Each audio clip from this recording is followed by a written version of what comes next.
بچے کی گواہی۔ رسول اللہ صلی اللہ علیہ وآلہ وسلم کی بارگاہ اقدس میں ایک کافر عورت بچہ اٹھائے بغرض آزمائش اور امتحان حاضر ہوئی۔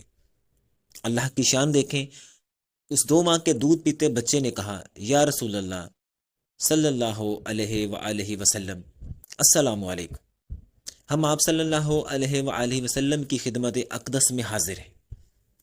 ماں کے چہرے کا رنگ زرد ہو گیا اور غصے سے کہنے لگی، خبردار، خاموش، یہ گواہی تیرے کان میں کس نے سکھا دی؟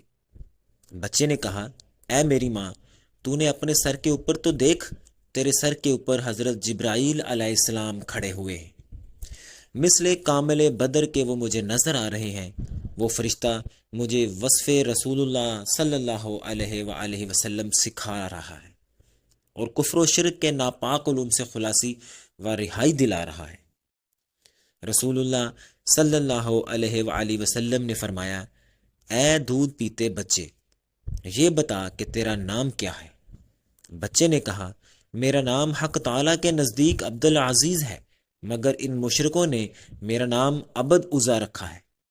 اس پاک ذات کے صدقے جس نے آپ صلی اللہ علیہ وآلہ وسلم کو پیغمبری بخشی، میں اس عزا نام بت سے پاک اور بیزار اور بری ہوں۔ حضور پاک صلی اللہ علیہ وآلہ وسلم کی نگاہ کے صدقے جنت سے اسی وقت ایسی خوشبو آئی جس نے بچے اور اس کی ماں کے دماغ کو معطر کر دیا۔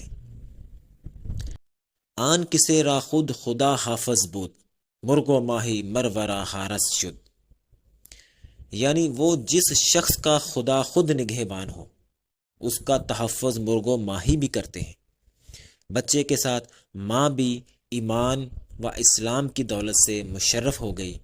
اس نے اسی وقت کلمہ شہادت پڑھا اور مسلمان ہو گئی۔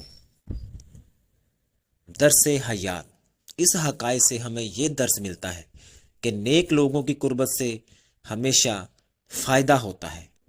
حکایات رومی۔